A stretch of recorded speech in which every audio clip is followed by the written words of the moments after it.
Alright, this is a video to introduce Lewis structures. I have a kind of a unique way of doing it, so I want you to kind of pay attention and get some of the key details. So first and foremost, when you go to do a Lewis structure, you have to find out what are the different types of bonds that something has. It's either going to be single bonds, double bonds, or triple bonds, but you know it has to be connected. So for example, the first thing we do is we find the total number of valence electrons in the molecule. So we'll start with an easy one. We'll do water. So if we start with H2O, I have to first find all the valence electrons. So if I go over to the periodic table, there's one valence electron, 2, 3, 4, 5, 6, 7, and 8, except for helium. So hydrogen has one valence electron, oxygen has 6. So when I come back over here to total the number of valence electrons, there's 1 for each hydrogen and 1 for the oxygen for a total of 8 VE. So on your papers, when you're doing Lewis structures, one of the key things that you have to show the number of valence electrons. So the total number of valence electrons is 8. The next thing you're going to do is you're going to draw a skeleton structure. What is a skeleton structure? Skeleton structure means that the atoms have to be bonded to each other. That's why it's a molecule. So it has to be at least connected with a single line or a single bond. So what you do is you take the central atom, which is usually the first one listed, except for hydrogen. Hydrogen can't be, and I'll explain why in a minute. So oxygen's going to be my central atom, so I'm going to draw oxygen, and I'm going to draw a line in H, line H.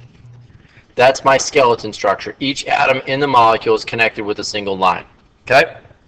Then what I have to do is I have to total the number of electrons I used. The total number of electrons I used, each line represents 2 electrons when we're drawing Lewis structures. So I have 2 electrons here, 2 electrons here, so I used a total of 4 electrons. Each line counts as 2.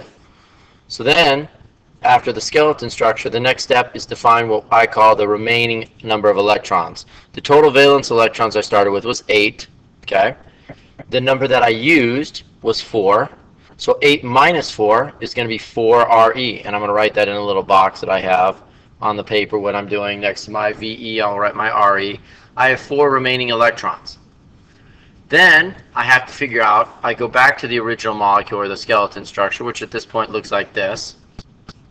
I have to find out the number of valence electrons needed to complete an octet.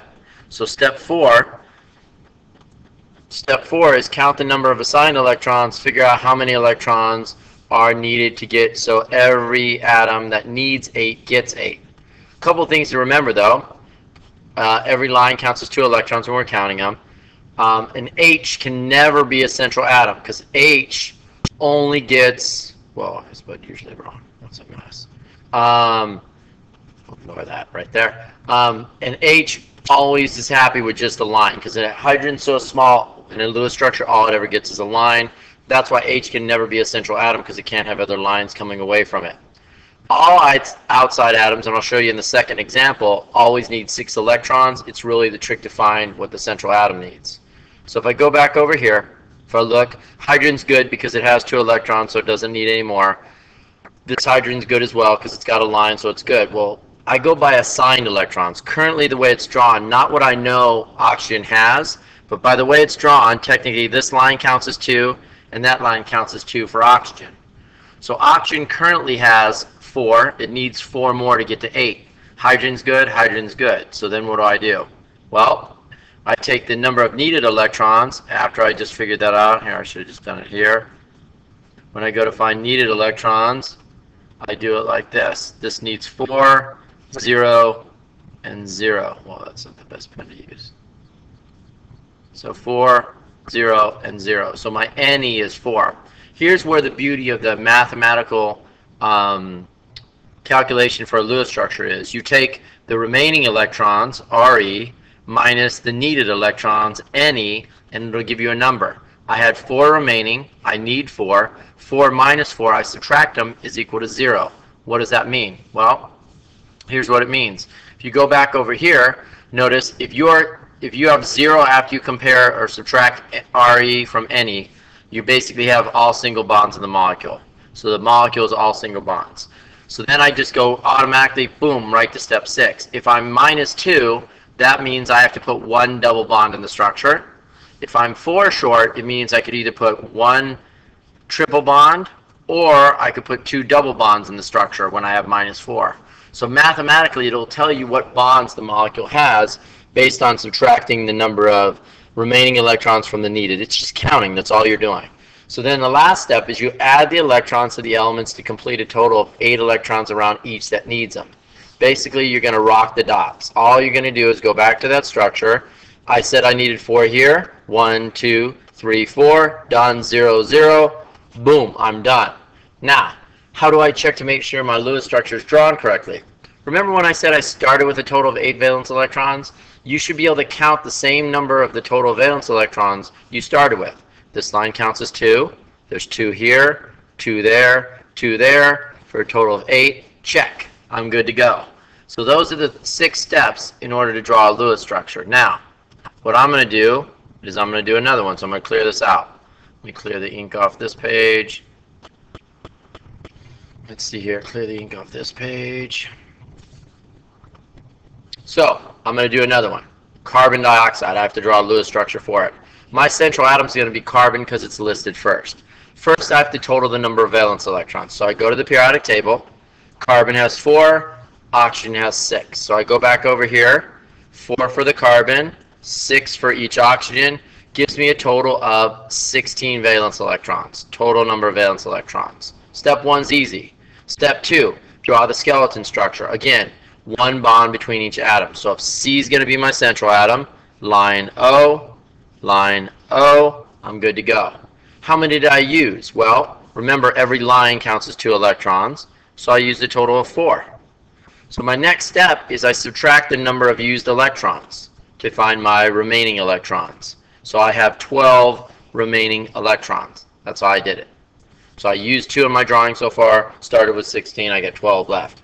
So that's basically subtracting my 16 that I started with minus the 4. I have 12 remaining electrons. I write that in a box on my paper.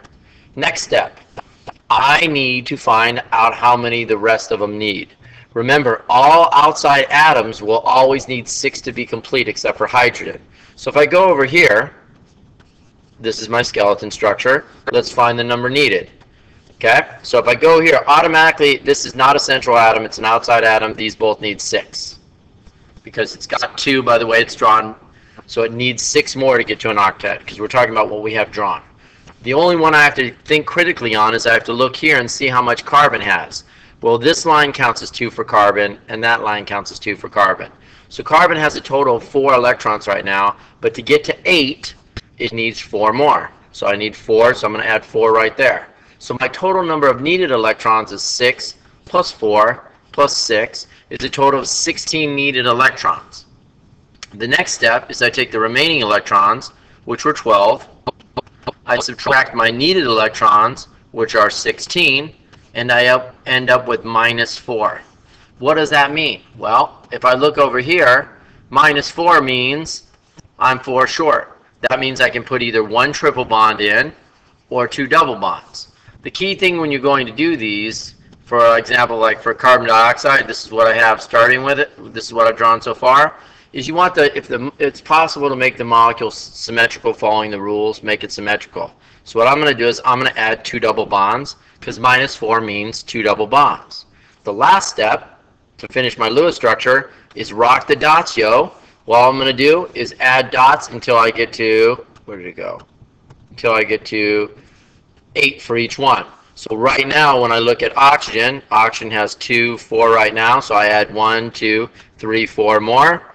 This oxygen has 2 and 2, so I add 1, 2, 3, 4 for a total of 8. Carbon doesn't need any because if you look, each line counts as 2. It has 8. It has an octet.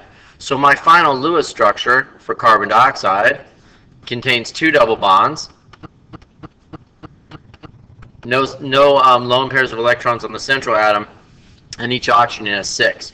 Remember when I started this and I said I had 16 total electrons? Well, watch this. If I go here, 2, 4, 6, 8, 10, 12, 14, 16. Check. That's how I knew I drew the Lewis structure correctly. I can always verify with the total number of valence electrons should match what is in my drawing. That's a great way to check my work. So what are some key things you need to know before you walk into class? First and foremost, I'm going to ask you, do you know that every line counts as 2 electrons? Every time you see a line, same thing as 2 electrons. H can never be the central atom. So if you have it in a molecule, it's always going to be sticking out of the side. Outside atoms, when you're figuring out the number needed, always need 6.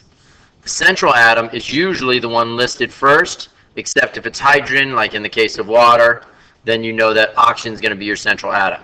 But most of the time, like if I wrote CH4, for example, and I go to draw it, that's going to be my central atom because it's listed first. Okay? So those are key things I expect you to know when you walk in. I expect you to know every line is 2 electrons. H can never be the central atom. You need to add 6 more to the outside, and then the key thing you have to really focus on is the central atom. You got to make sure you count the lines correctly to figure out how many more it needs. At the end of the day, when you're done drawing, you should start all your Lewis structures should have this on the side. You'll have the number of valence electrons you started with, the number of remaining electrons, number of needed electrons, and then finally you'll have a number down here, 0, -2, or -4. If it's any other number than that for right now, that means you did something wrong. All right?